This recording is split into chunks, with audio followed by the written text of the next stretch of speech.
Morning ஒன்றால் group 4க்கு நமக்கு ரொம்ப மிக குறைந்த நாளே இருக்கு.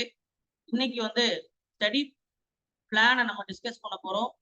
ஸோ நீங்க ஒரு நாளைக்கு குறைஞ்சது ஒரு 8 ஹவர்ஸ் அப்படின்னு படிக்கிறீங்க அப்படின்னா அதை 4 மணி நேரம் 4 மணி நேரம் சொல்லி 2ஆ பிரிச்சுக்கங்க.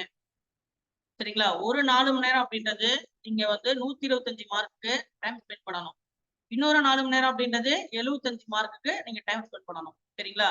இந்த 125 அப்படின்றது நம்ம என்ன சொல்றோம்? ஜெனரல் தமிழ் தமிழ் மற்றும் வந்து மேக்ஸ் கணிதம். ஜெனரல் தமிழ் மற்றும் மேக்ஸ் கணிதம். இன்னொரு 75 அப்படின்றது நம்ம சிஎஸ் குறிக்கிறோம். சரிங்களா?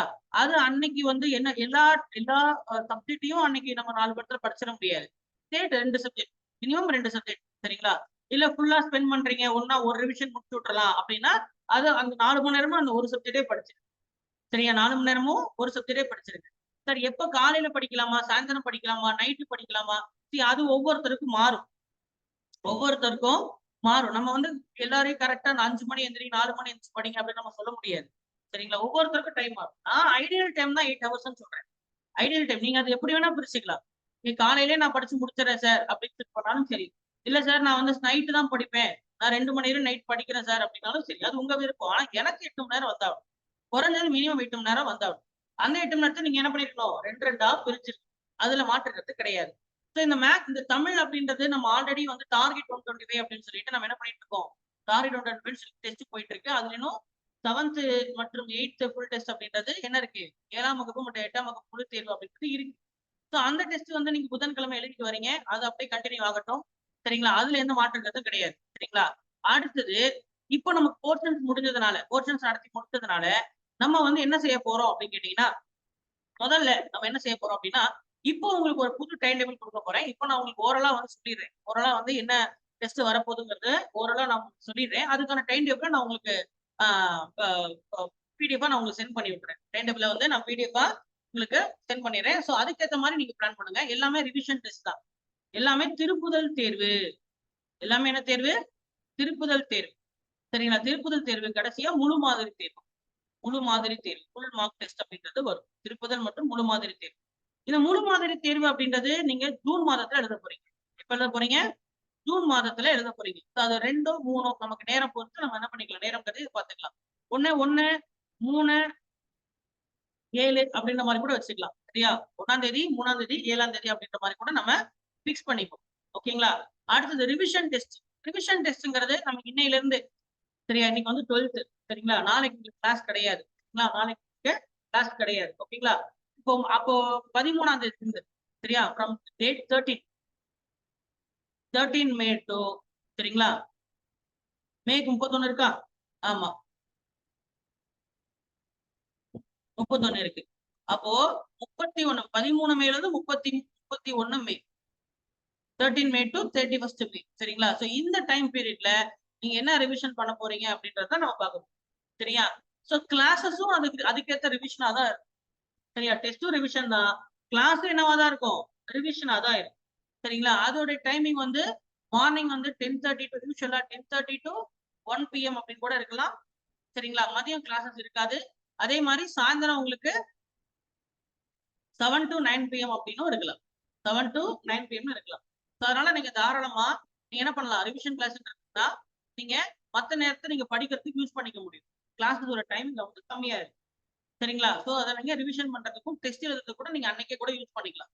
சரிங்களா? சோ உதாரணத்துக்கு நீங்க 10th இப்போ மதியம் டெஸ்ட் எழுதுறீங்க அப்படின்னா கூட மதியம் என்ன பண்ணிக்கலாம்? நேர்ல வரீங்க, ஆபீஸ் வரீங்க. வந்து மதியம் டெஸ்ட் எழுதிட்டு நீங்க அதுக்கான ரிவிஷனை நைட்டு பார்க்கலாம். இல்ல ஏதாவது ஒரு முக்கியமான டாபிக் சார் இதை நம்ம மறுபடியும் நடத்துங்க. இது கொஞ்சம் இம்பார்ட்டன்ட் அப்படின்னு நம்ம ஃபீல் பண்ணும் பட்சத்துல அதோட கிளாஸஸ் நம்ம மார்னிங் 10:30 to 1 அப்படின்ற அந்த டைம்ல நம்ம கிளாஸ் அப்படின்றது நம்ம பண்ணலாம். ஸோ உங்களுக்கு புரியும் நினைக்கிறேன். சரியா? ஸோ இதுதான் ஐடியல் டைம். இதுக்குள்ள கிளாஸஸ் அப்படின்றது இருக்கும். அடுத்து வந்து பாத்தீங்கன்னா இந்த 13 மேல இருந்து 31 மே இந்த டைம்ல நம்ம என்ன செய்ய போறோம் அப்படின்னு கேட்டீங்கன்னா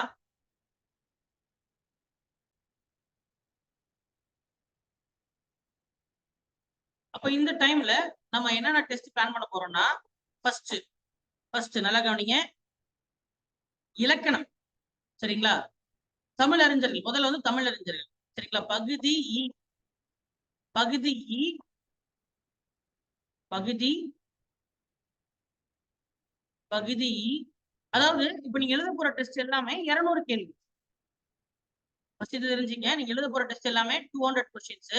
அதுல 100, 25, 75ங்கிற காம்போல தான் இருக்கு. ஏன்னா அதான ரிவிஷன், அப்படிதானே பண்ண முடியும் நம்ம. அதனால நீங்க எழுத தேர்வுமே அந்த மாதிரிதான் இருக்கு. பகுதி சரிங்களா, பகுதி ஆ, பகுதி ஆ. சோ இதுதான் முதல்ல நீங்க எழுதக்கூடிய டெஸ்ட் பகுதி. ஏன்னா இது வரைக்கும் நீங்க டாரி 2025ல ஸ்கூல் புக் வைஸா எழுதுனீங்களா? இப்ப வந்து சிலபஸ் வைஸா இலக்கணம்னா இலக்கணம் முழுவதும் ஒரு 100 கேள்வி, இலக்கியம் 100 கேள்வி, தமிழறிஞர்கள் 100 கேள்வி அப்படின்ற மாதிரி சரிங்களா. அது கூட சரிங்களா, அது கூட மேக்ஸ் ஒரு டாபிக் வரும். என்ன வரும்? மேக்ஸ் வந்து உங்களுக்கு டாபிக் வந்து மென்ஷன் ஆகி வரும் சரிங்களா. அது வந்து இப்போ கூட டைம் அண்ட் ஒர்க் அப்படின்ற டாபிக், அப்புறம் வந்து குழாய் கணக்கு, தருக்க காரணவியல் அது அப்படின்ற டாபிக் இருக்கட்டும் சரிங்களா. அதே மாதிரி ரிவிஷன் 15 to 17 சரிங்களா. சில டாபிக் வந்து 2-3 டாபிக் சேர்ந்து ஒரு டெஸ்ட்ங்கிற மாதிரி இருக்கு சரியா, இம்பார்ட்டண்டா இருக்கு. அதுக்கப்புறம் டிஎஸ், இது கூட மேக்ஸ் வந்துருது. மேக்ஸ்க்கான டாபிக் நான் உங்களுக்கு அனுப்பிச்சுட்டுருவேன் டைம் டேபிள்ல சரியா. அது கூடவே ஜிஎஸ் இருக்குல்ல, ஜிஎஸ் ஜிஎஸ் ஜிஎஸ். இந்த ஜிஎஸ்ல இந்த பகுதி இ கூட, பகுதி நீங்க இ கூட எழுதக்கூடியது என்னன்னா, எக்கனாமிக்ஸ்ல ஒரு 3 லெசன், ஜியோகிராஃபி யூனிட் 9 சரிங்களா. பகுதி கூட எழுதுவீங்க. எக்கனாமிக்ஸ்ல அதுவும் குறிப்பா 12th ஸ்டாண்டர்ட் எக்கனாமிக்ஸ்ல ஒரு 3 லெசன்ஸ் சரிங்களா. சோ இந்த சப்ஜெக்ட்ஸ் இந்த டாபிக் என்னங்கறத நான் சொல்லிடுவேன். அது நம்ம சிலபஸாவும் கவர் பண்ணிருப்போம் சரிங்களா. நீங்க சிலபஸ் எடுத்து நம்ம கிளாஸ் நடத்தின நோட்ஸ் எடுத்து அந்த டாபிக் நீங்க படிச்சாலும் சரி, இல்ல 12th ஸ்டாண்டர்ட் ஸ்கூல் புக்ல வந்து அந்த 3 லெசனை படிச்சாலும் சரி சரிங்களா. அதுக்கப்புறம் உங்களுக்கு யூனிட் 9 இருக்கக்கூடிய தமிழ்நாடு நிகழ்த்திய சாதனைகள் அப்படின்ற யூனிட் 9 உடைய டாபிக்ஸ், யூனிட் 9 டாபிக்ஸ். அதுக்கப்புறம் ஜியோகிராஃபி மானுட புவியியல், ஜியோகிராஃபில சரியா, மானுட புவியியல், ஹியூமன் ஜியோகிராஃபி சரிங்களா, ஹியூமன் ஜியோகிராஃபி. அப்புறம் கம்மியா ஒரு சயின்ஸ், ஒரு 5 கொஸ்டின் மட்டும் சயின்ஸ் கொஸ்டின் வரும். 5 கொஸ்டின் மட்டும் என்ன வரும்? சயின்ஸ் கொஸ்டின் வரும் சரிங்களா. ரைட். அதுக்கு அடுத்தது மறுபடியும் எக்கனாமிக்ஸ், ஜியோகிராஃபி, யூனிட் 9. மறுபடியும் என்ன வரும்? Economics, geography, unit 9. எக்கனாமிக்ஸ்ல 12th ஒரு 3 lesson plus unit 9 plus geography. அதுக்கப்புறம் பகுதி ஆலையும் economics, geography, unit 9. Economics, geography, unit 9. அப்போ எக்கனாமிக்ஸும் ஜியோகிராஃபியும் யூனிட் 9 சரியா. சோ இதுதான் வந்து நீங்க என்ன பண்ண போறீங்க கூட எக்கனாமிக்ஸ், யூனிட் 9, ஜியோகிராஃபி 3 ஸ்டாண்டர்டை மட்டும் தான் நீங்க 3 சப்ஜெக்டை மட்டும் தான் நீங்க பார்க்க போறீங்க. 3 சப்ஜெக்டை மட்டும் தான் பார்க்க போறீங்க சரியா. சோ இந்த 3 ரிவிஷன் டெஸ்ட், அடுத்தது என்ன பண்ண போறீங்க அப்படின்னா, அடுத்தது 6th to 12th இது முடிஞ்சுச்சா. அதுக்கப்புறம் மறுபடியும் தமிழ்ல சிடில 6ஆம் வகுப்புல இருந்து, அதாவது கம்ப்ளீட் ஸ்கூல் புக்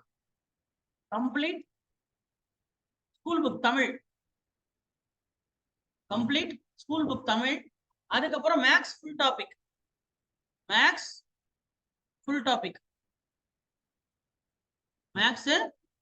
டாபிக், அது கூட இந்த economics, geography, science 9 full topic. Economics, geography, science சரியா, unit 9 full topic.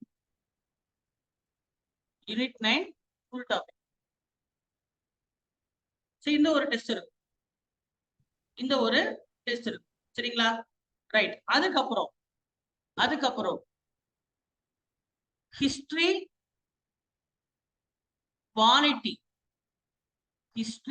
And polity இது ரெண்டுத்துக்கும் ஒரு ஃபுல் டெஸ்ட் நம்ம பிளான் பண்றோம். இந்த ஃபுல் டெஸ்ட் அந்த முழு கொஸ்டினுமே அந்த சப்ஜெக்ட் மட்டும் தான் இருக்கும். சே 200 இது மட்டும் விதிவிலக்கு. இது மட்டும் விதிவிலக்கு. என்ன சார்? History polity. ஏன்னா மேஜர் சப்ஜெக்ட். சரிங்களா? மேஜர் சப்ஜெக்ட்ங்கறனால அது மட்டுமே என்ன பண்ணுவீங்க? Complete syllabus. Complete history, complete polity, full test எழுத போறீங்க. Complete history, complete polity, full test எழுத போறீங்க. அப்ப இது வரைக்கும் எத்தனை டெஸ்ட் ஆச்சு? 3, 4, 5, 6 டெஸ்ட் ஆச்சு. எத்தனை டெஸ்ட் ஆச்சு? 6 டெஸ்ட் ஆச்சு. சரியா? 6 டெஸ்ட் ஆச்சு. இதுக்கப்புறம் நீங்க எழுதக்கூடிய இந்த 6 டெஸ்ட் தான். இதுக்கு இப்ப இதுல ஏதாவது விட்டு போயிருக்கா நமக்கு? History, geography, polity, economics cover ஆயிடுச்சு. யூனிட் 8ங்கிற டாபிக் வந்து நமக்கு தமிழ்லே இலக்கிய பகுதியிலே கவர் ஆயிரும். சரிங்களா? இலக்கிய பகுதியிலே கவர் ஆயிரும். அதே மாதிரி யூனிட் 8ல இருக்கக்கூடிய ஹிஸ்டரி டாபிக் ஹிஸ்டரியில கவர் ஆயிரும். யூனிட் 8ல இருக்கக்கூடிய ஹிஸ்டரி டாபிக் தமிழ்நாடு வரலாறு இருக்கு இல்லையா? அது ஹிஸ்டரியில கவர் ஆயிரும். ஏன்னா அது கம்ப்ளீட்டா நம்ம கிளாஸ் பார்க்கும்போது அது ஹிஸ்டரியா தானே பார்த்தோம், நம்ம வரலாறு தானே பார்த்தோம். இலக்கிய பகுதி திருக்குறள் பகுதிங்கிறது திருக்குறள்ல இலக்கியத்துல வரும். யூனிட் 8 உடைய இலக்கிய பகுதி. வரலாறுடைய பகுதிங்கிறது வரலாறுல யூனிட் 9 மட்டும்தான் உங்களுக்கு தனியா இருக்கும். அதனால அதை மட்டும் நம்ம என்ன பண்ணிருக்கோம்? தனியா வச்சு உங்களுக்கு புரிய நினைக்கிறேன். வேற ஏதாவது சப்ஜெக்ட் போயிருக்கா? ஹிஸ்டரியில அயனம் வந்துடும், ஏன்ஷியன் மெடிவல் மாடர்ன் 3 வந்துடும். அழகு 8ல இருக்கக்கூடிய தமிழ்நாடு சுதந்திர போராட்டம், தமிழ்நாடுடைய திராவிட இயக்கம் அப்படின்றதும் கொஸ்டின்ல ஹிஸ்டரியில வந்துடும். Polity complete. சரியா? சயின்ஸ்ல நம்ம வந்து என்ன பண்றோம்? பகுதியா தான் வெறும் பகுதியா தான் மேல ஃபர்ஸ்ட் பார்த்து அதுலதான் நம்ம என்ன பண்ண போறோம்? சயின்ஸ் சப்ஜெக்ட் பார்க்க போறோம். ஏன்னா அது வெயிட்டேஜ் கம்மி, அதுல வெயிட்டேஜ் கம்மி. சரியா? சோ இதுதான் பிளான். இதுதான் பிளான். தமிழ்ல ஆ ஆ இ எழுதிடுறீங்க. ஒரு ஸ்கூல் புக் ஃபுல் ரிவிஷன் ஒரு டெஸ்ட் எழுதிடுறீங்க. ஸ்கூல் புக் டாய் 125ல school book full revision test இருக்கா? இல்ல. அப்ப நம்ம இங்க school book full revision test நம்ம ஒண்ணு எழுதிடுறோம். சரியா? டார்கெட் 125 டெஸ்ட் நம்ம school book full test 6 to 10, 6 to 12 நம்ம எழுதுறது தானே? ஆமா, அவ்வளவுதான். இதுக்கப்புறம் தான் நீங்க அப்ப 13 மேல இருந்து 31 மே. இந்த டைம்க்குள்ள நீங்க எழுதக்கூடிய டெஸ்ட் மொத்தம் எத்தனை? 6 டெஸ்ட். எழுதக்கூடிய டெஸ்ட் 6. அது ஹிஸ்டரி பாலிட்டி மட்டும் தான் ஃபுல் லென்த். மத்ததெல்லாம் 100, 25, 75. 100, 25, 75. மேக்ஸ் ஒரு ஃபுல் டெஸ்ட் இங்க ஒன்று வந்து. சரியா? மேக்ஸ் என்ன பண்ணுது? ஒரு ஃபுல் டெஸ்ட் இங்க ஒரு ஃபுல் டெஸ்ட் எழுதிடும். அப்புறம் டாபிக் வைஸ் ஃபுல் டெஸ்ட் அங்க எழுதிடு. இவ்வளவுதாங்க. சரிங்களா? இதுக்கப்புறம் ஜூன் மாதத்துல எழுதக்கூடிய 1, 3, 7ங்கிறது அது வந்து ஃபுல் மார்க். அது ஃபுல் மார்க். கிளியர் ஆயிடுச்சா? இதுல என்ன டவுட் இருந்தா கேளுங்க. இதுல என்ன டவுட் இருந்தா கேளுங்க. இதுல இந்த 1, 3, 7 அப்படின்றது மட்டும் நீங்க எப்ப நம்ம எக்ஸாம் எப்படி? ஏன்னா இந்த டைம்ல உங்க கையில ஆல் டிக்கெட் இருக்கு. இந்த டைம்ல உங்க கையில என்ன இருக்கும்? ஆல் டிக்கெட் இருக்கு. ஸோ ஆல் டிக்கெட் இருக்கனால நீங்க ஹால் டிக்கெட்டை 1க்கு 3 ஜெராக்ஸ் போட்டுக்கிட்டு, சரிங்களா? ஒன்று மட்டும் கலர் ஜெராக்ஸ் போட்டுங்க. மற்றதெல்லாம் நார்மல் ஜெராக்ஸ். சரியா? நார்மல் ஜெராக்ஸ் போட்டு நீங்க ஹால் டிக்கெட்டோட தான் நேர்ல வரீங்கன்னா ஹால் டிக்கெட்டோட எடுத்துக்கணும். வீட்டுல இருந்து நீங்க எழுதுறீங்கனாலும் ஹால் டிக்கெட்டோட தான் எடுக்கணும். சரியா? வீட்டுல எழுதுனாலும் நீங்க ஹால் டிக்கெட்டோட. சரியா? ஸோ அதை மார்க்னாலே அதான் குடும்பம் எடுத்துட்டோம்னா எப்படி நீங்க எழுதுறீங்களோ அதே டைம். சரியா? டைம் எப்படி? 9:30க்கு ஆரம்பிச்சு 12:30க்கு முடியும். 9:30க்கு ஆரம்பிச்சு 12:30க்கு முடியும். சரிங்களா? 8:30க்குலாம் நீங்க வென்யூக்குள்ள வந்துடும். 8:30க்குலாம் என்ன பண்ணிடணும்? நீங்க வென்யூக்கு வந்துடும். நேர்ல வரீங்கன்னா 8:30க்கே வந்துடும். 9:30க்குலாம் ஆரம்பிச்சு. ஸோ இதான் முழு மாதிரி தெரியும். ஏன்னா அப்பதான் உங்களுக்கு கம்ப்ளீட் பயிற்சி இருக்கு. அதுக்கு முன்னதாகவே நான் ஷேட் பண்றேன். நிறைய பேர் மிஸ்டேக் பண்றீங்கன்னு சொன்னேன். இந்த ஓஎம்ஆர் ஷேட் பண்ணும்போது நிறைய பேர் இந்த மிஸ்டேக் ப்ராப்பரா ஷேட் பண்ணாம என்ன பண்றீங்க? தவறு பண்றீங்க. அந்த மாதிரி பண்ணாதீங்க. அதை நான் முன்னாடியே சொல்லியிருப்பேன். ஸோ எப்படி இருக்கோ அதே மாதிரி என்ன பண்ணணும்? ஷேட் பண்ணணும். அதுவும் நான் சொல்லும் பொழுது உள்ள இருந்து ஷேட் பண்ணுங்க அப்படின்னு நான் சொல்லியிருப்பேன். சரியா? வெளியில இருந்து ஷேட் பண்ண தான் இருக்குன்னா, சரியா? நீங்க என்ன பண்ணக்கூடாது? வெளியில இருந்து ஷேட் பண்ணி உள்ள இப்படி இப்படி நீங்க போறது பெட்டர். சரியா? வெளியில இருந்து இப்படி அதாவது என்னது? ஒரு பவுண்டரி இருக்குல்ல, ஒரு ஆல்ரெடி ஒரு பெரிமீட்டர் இருக்கு. அந்த பெரிமீட்டருக்குள்ள நீங்க என்ன பண்றீங்க? ஒரு கோடை அப்படி நீங்க போட்டுட்டு அப்புறம் அப்படியே சுழன்று சென்டர்ல வரும்போது என்ன ஆகும்? அது உங்களுக்கு கரெக்டா இருக்கும். அதை விட்டுட்டு சென்டர்ல வச்சுட்டு இப்படி பண்ணீங்கன்னா உங்களுக்கு வந்து என்ன இருக்காது? அங்க உங்களுக்கு பிரச்சனை வரும். ரெண்டுத்துக்கும் புரியுதா? எப்படி ஹைட் ஸ்டார்ட் பண்ணுங்கன்ட்டு? பெரிமீட்டர்ல ஃபர்ஸ்ட், அதாவது பெரிமீட்டர்னா சுற்று, அந்த சுற்று இருக்கக்கூடிய பகுதிகள். சரியா? அதுல என்ன பண்ணுங்க? அதுல ஷேட் பண்ணிட்டு அப்புறமா என்ன பண்ணுங்க? அப்படி வேகமா அப்படி இது வந்து ஸ்லோவா பண்ணுவீங்க. இந்த ஷேட் என்ன பண்ணுவீங்க?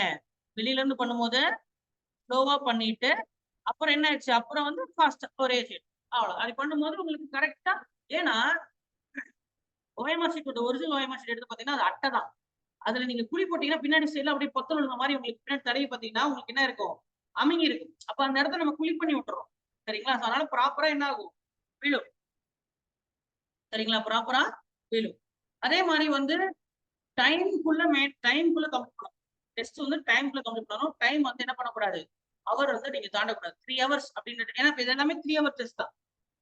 முழு தேர்வு தான் எழுத போறீங்க. அப்போ 3 மணி நேரம் அப்படின்னா 3 மணி நேரத்துக்குள்ள தான் நீங்க டைம் முடிக்கணும். சரிங்களா? இந்த 6 டெஸ்ட் நான் எந்த டைம் வைக்கல. நீங்க அத மதியம் எழுதினாலும் சரி, மொத்தத்துல பகல் நேரத்துல எழுதுங்க. காலையில எழுதுங்க, இல்ல மதியம் எழுதுங்க. அது எப்ப வேணா எழுதிக்கலாம். அதுக்கு உங்களுக்கு ரிலாக்சேஷன் இருக்கு. ஆனா முழு மாதிரி தேர்வு மட்டும் 9 to 12 தான். சரியா? முழு மாதிரி தேர்வு மட்டும் தான் 9 to 12. கொஸ்டின் சில பேர் என்ன பண்றீங்கன்னா, போன்ல கொஸ்டின் பார்த்து எழுதுறீங்க. சரியா? கொஸ்டின் பேப்பர் ஜெராக்ஸ் போடாம இருக்கீங்க. அப்படி பண்ணாதீங்க. சரியா? கொஸ்டின் பேப்பர் நான் ஒரு நாள் முன்னாடியே அனுப்பி விட்டதுக்கான காரணம் என்னது? ஆமா, ஜெராக்ஸ் போட்டுட்டு எழுதுங்க. கொஸ்டின் பேப்பர் வந்து நீங்க வீட்டுக்கு ஆன்லைன் பண்றவங்க ஜெராக்ஸ் போட்டு எழுதுங்க. கொஸ்டினை பார்த்து என்ன பண்ண வேண்டாம், ஆமா ப்ரிப்பேர் பண்ண வேண்டாம். அடுத்து இந்த ரிவிஷன் டெஸ்ட் இருக்கு பாத்தீங்க, ரிவிஷன் கிளாஸ்ன்னு சொன்னேன் இல்லையா? இதோட இது சப்ஜெக்டோட ரிவிஷன் கிளாஸ்ங்கிறது. அதுல அந்த நடந்த கொஸ்டின் பேப்பரை நம்ம என்ன பண்ணுவோம், நடந்த கொஸ்டின் பேப்பர் ஒரு வாட்டி சின்னதா டிஸ்கஸ் பண்ணுவோம். சரியா? அப்ப நீங்க அன்னைக்கு அதை முடிச்சிருக்கணும். சோ அதனால ப்ரொலாங் பண்ண வேண்டாம். தேதி சார் நான் புதன்கிழமை எழுத முடியல. இப்ப என்ன, இதுக்கு வந்து நான் உங்களுக்கு இப்ப டைம் டேபிள் கொடுக்கும்போது எனக்கு டேட்டை போட்டு கொடுத்துருவேன். என்ன போட்டு கொடுத்துருவேன், டேட்டை போட்டு கொடுத்துருவேன். சார் நான் இன்னைக்கு புதன்கிழமை எழுதல, நான் வியாழக்கிழமை எழுதுறேன் சார். சார் வீட்டுல காது குத்து சார், கெடா வெட்டு சார் சொல்லிட்டு என்ன பண்ணாதீங்க. முகூர்த்தம் வேற நிறைய வருது. சரியா? முகூர்த்தம் சொல்லிட்டு அங்கிட்டு இங்கிட்டு ஓடிக்கிட்டு உங்களோட நேரத்தை, ஆமா, this is very very very very important time. சரிங்களா? 1 மார்க்ல நல்லா படிக்கிற ஒரு பெரிய நபரா கூட இருக்கலாம். ஆனா 1 மார்க்ல 2 மார்க்ல வந்துட்டு சரியா தங்களுடைய கனவை தொலைச்சுக்கிட்டு சரியா மறுபடியும் ரீ அட்டெம்ப்ட் பண்ற அளவுக்கு தைரியம் இல்லாம இந்த ஃபீல்டு விட்டே அவுட் ஆன நிறைய பேரை நான் பார்த்திருக்கேன். கிட்ட படிச்சு பாஸ் பண்ணவங்களும் அதிகம், ஃபீல்ட் அவுட் ஆனவங்களும் அதிகம் தான். இல்லைன்னா சொல்ல முடியாது. ஃபீல்ட் அவுட் ஆனவங்க காரணம் என்ன ஒரே விஷயம், பாஸ் பண்ணவங்களுக்கு ஃபீல்ட் அவுட் ஆகிறவங்களுக்கும் ஃபீல்ட் அவுட் ஆகிறவங்களுக்கு ஒரே வித்தியாசம் என்னன்னா, அவன் முழுமையா சொன்னதை செஞ்சிருப்பான், எஃபர்ட் போட்டிருப்பான். இவங்க அசால்ட்டா இருப்பாங்க. இவங்க கன்சிஸ்டன்ட், இவங்க டேலண்டட். அவ்வளவுதான். டேலண்டா இருக்கிற, அதாவது சிம்பிளா சொன்ன அந்த நம்ம வந்து இந்த முயலும் ஆமையும் கதை கேட்டிருப்போம்ல, அதுதான்.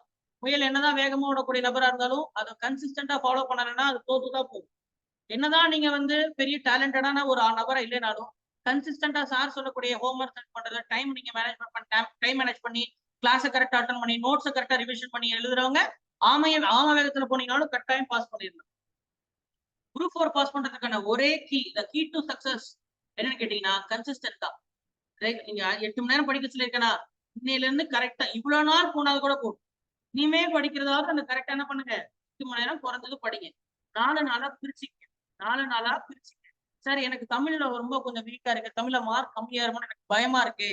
சரிங்களா? நான் கொஞ்சம் நிறைய நேரம் ஸ்பெண்ட் பண்ண நினைக்கிறேன் அப்படின்னா நீங்க என்ன பண்ணுங்க, இன்னும் கூட எக்ஸ்ட்ரா என்ன பண்ணீங்க, டைம் எடுத்துக்க. ஆனா 8 மணி நேரம் பிளஸ் எடுத்துக்க. சரியா? 8 மணி நேரம் பிளஸ் எடுத்துக்க. உதாரணத்துக்கு நான் தமிழ் ரொம்ப வீக்கா இருக்கேன் சார், மேக்ஸ்ல வீக்கா இருக்கேன் அப்படின்னா இன்னும் கூட ஒரு 2 ஹவர்ஸ் நீங்க எடுத்துக்கிறீங்கன்னா எடுத்துக்கலாம். சரியா? அந்த 2 ஹவர்ஸ் அங்க இருந்து நீங்க எந்த சப்ஜெக்ட் வீக்கா இருக்கீங்களோ, வீக் சப்ஜெக்ட், உங்களுக்கு வீக் சப்ஜெக்ட்னு ஒரு சப்ஜெக்ட் இருக்கும் இல்லையா, உங்களுக்கு வீக் சப்ஜெக்ட் ஒன்று இருக்கு. அந்த வீக் சப்ஜெக்ட்டுக்கு நீங்க அந்த 2 ஹவர்ஸ் ஸ்பெண்ட் பண்ணிக்க. அது எதுவா வேணா இருக்கலாம். மெயின் ப்ரிப்பரேஷனுக்கு இதை நீங்க ஹாஃபா பிரிச்சிரு, 4+4ன்னு சொல்லி பிரிச்சிடணும். இதுல எந்த மாற்று கருத்தும் கிடையாது. 4+4ன்னு பிரிச்சணும். இதுல எந்த மாற்று கருத்தும் கிடையாது. சரியா? Right. So all the best.